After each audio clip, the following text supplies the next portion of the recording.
source of all energy for all organisms is plants. The source is plants.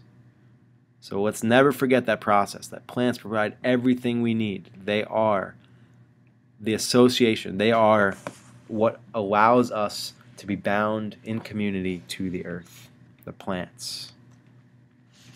Now, if we just think about biomass, about the amount of mass that of organic material that exists on the earth, over 90% of all the biological matter mass on earth, 90% of it is from plants. Let's think about something else. Bacteria. The biomass of all the bacteria on earth are over 150 times the biomass of that in humans. The biomass, the biological matter made by bacteria, is 150 times that of the biomass of humans. If we look at simply something like krill, which are a shrimp-like organism that provide lots of food for other organisms in the sea, the biomass of krill in the oceans is over 2 times the biomass of humans. So think about the biomass of humans, number one, as being negligible to the biomass of plants. And the second thing is the impact that we have upon the earth. Now, krill, having double the amount of biomass that humans have on earth, probably have way less than 10% of the effect on the earth's process as humans do. So think about that. How much of the earth's biomass is in humans, and how much of the earth's effect on the planet do we have? Think about that. Just think about what you think about it. And I'll think about it too. So photosynthesis is a process that occurs in the chloroplasts of plants. All right. Photosynthesis is a process where sunlight is used in the presence of oxygen, or carbon dioxide, and sunlight and water to produce chemical energy in the form of sugars. We think about the process of photosynthesis and where it occurs. The process of photosynthesis, it occurs in the chloroplast, which is a double membrane organelle with its own cytosol called the stroma. All right, that occurs in only plant cells. Does not occur in animal cells. Also, the chloroplast does not occur in prokaryotic cells, although some prokaryotic cells are able to photosynthesize. All right, what you're seeing over here are these stacks here. This stack here is called a granum. A granum is a stack of thylakoids. All right, each thylakoid houses all the necessary stuff to carry out the process of photosynthesis, and then you have many stacks and many stacks of stacks. All right, so important thing is that the stroma is the space inside of the chloroplast. The chloroplast is the organelle where photosynthesis occurs. It's a double membrane, double lipid bilayer. It has these thylakoids which contain everything they need for photosynthesis, and there are many stacks of thylakoids. Inside the thylakoids is this stuff called the thylakoid space. All right, the thylakoid space. And here we have granum, and many stacks are all called granum. Grana. We're seeing here is many different chloroplasts, organelles, inside of a plant, and this part of the plant is definitely a photosynthetic part. This part of the plant is most definitely the top of a leaf surface where all the photosynthetic pigments are needed in order to carry out the processes. And it's also showing how much possible energy is made from the process of photosynthesis. Looking over here, we're looking at something called stomata, which is made of 2 guard cells, one up top, and if you can see the slit here, it's one on the bottom. These 2 guard cells are designed to regulate the exchange of water vapor, carbon dioxide, and oxygen into the leaves. Surrounded this is the leaf surface, the surface of the leaf. So these stomata are on the undersides of the leaves, and what they do is they regulate the movement of gases in and out. All right, which is crazy. And the way they work is by controlling their osmotic potential, by control their water potential. These are open now, and when they're deflated, they close up. All right. So the process of photosynthesis occurs in plant cells, in the chloroplasts, And more specifically, there are two major processes that occur in what we call photosynthesis, the synthesis of sugars using sunlight. The two major processes are the light reactions and the Calvin cycle. Okay? The light reactions are an electron transport chain that is designed to reduce NAD+ and to make ATP, all right, in the presence of sunlight. The light reactions, they're also called the light-dependent reactions because they only occur in the presence of sunlight. On the other hand, you have another process called the Calvin cycle. Now, the Calvin cycle is kind of like the TCA or Krebs cycle, where it is a circular cycle meant to create something called G3P, which is going to be designed to make starches in the form of glucose, or it can be made into other things by the cell.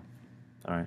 It's also important to recognize that the Calvin cycle is basically going to take carbon dioxide and, using the energy made from the light reactions, is going to reduce and synthesize, anabolize, or build carbon into a more high energy molecule using the energy taken from ATP and NADPH to create starches and sugars.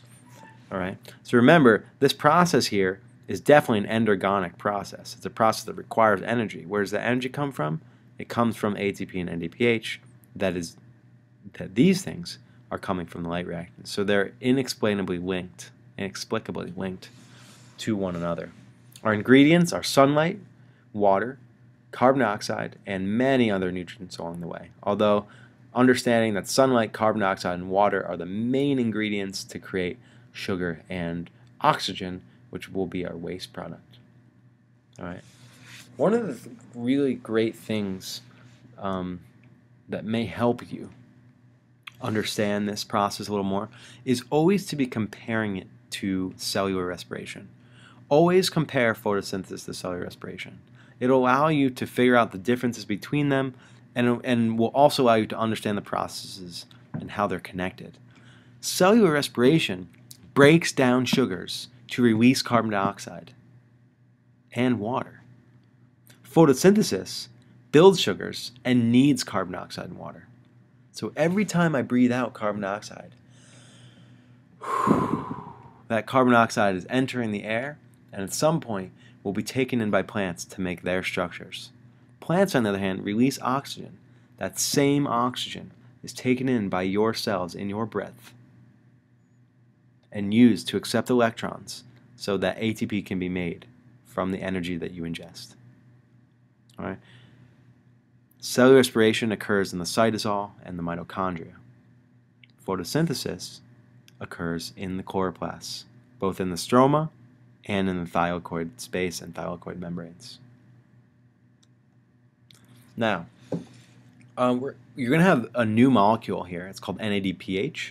I call it NAD plant H, but basically it's NADH, which is, if you know, I hope to the sun that you know that NADH is an electron carrier.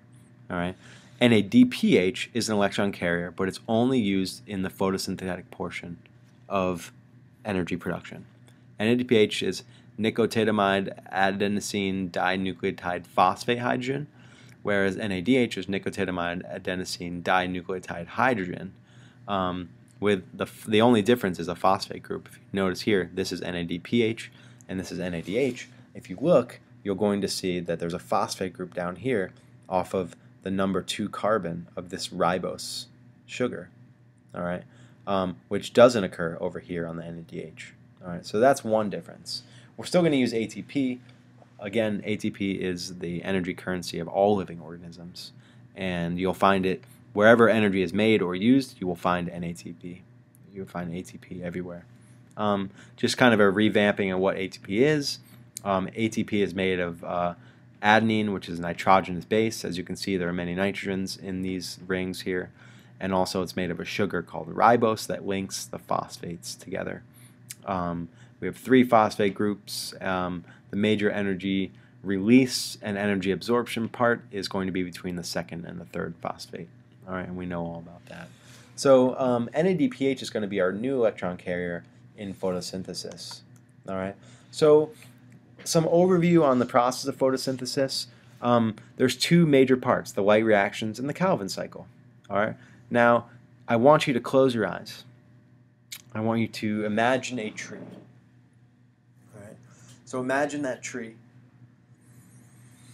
Taking a deep breath. Breathe it out. You've just breathed out carbon dioxide. The carbon dioxide is floating in the air. At some point, look to the very top of some tree around you. And actually, there are no leaves on the trees right now, mostly. But some trees actually are photosynthesizing right now, like the evergreens. All right. And the carbon dioxide goes into the stomata of the guard cells of the leaves and is going to enter the plant cell. Once it enters the plant cell, it will then be used to create sugars. So that carbon dioxide that you breathed out, someday, somehow, is going to enter some plant in some way to produce sugars. All right. So there's two parts, the light reactions and the Calvin cycle. The light reactions, all right, are going to be occurring on the thylakoid membrane. All right. The membrane of the thylakoids. All right. Now, the light reactions need light to occur. All right. So the proteins of the electron transport chain, is what we call the light reactions. They basically are an electron transport chain. We call it photophosphorylation. All right. It's the same thing as the electron transport chain in cell respiration, except we're going to use light to phosphorylate ATP and reduce NADP+. All right. The light reactions occur on the thylakoid membrane. They also occur partially in the thylakoid space, and part of them, the light reactions, actually occurs in the stroma. All right. What goes into the light reactions are ADP here plus PI, NADP plus, water, and sunlight. All right. What comes out of the light reactions are ATP, NADPH, all right, and oxygen. The other part of the photosynthesis is the Calvin cycle. The Calvin cycle is the major reductive part of photosynthesis.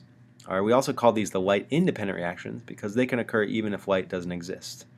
All right. They still need the things from the light reactions to occur, but if all these things are made and it's dark out and it's nighttime, we still do not need the light reactions to be occurring. So the light reactions occur in the presence of sunlight. The Calvin cycle does not directly need sunlight to occur. The Calvin cycle occurs in the stroma. All right. Carbon dioxide goes in, ATP goes in, and NADPH go in. All right. And what comes out is going to be sucrose. All right. Sucrose is going to be, or glucose, G3P is glyceraldehyde 3-phosphate, which you remember from glycolysis, is going to be made into glucose, sucrose, fructose, and whatever other sugars need to be made from this stuff.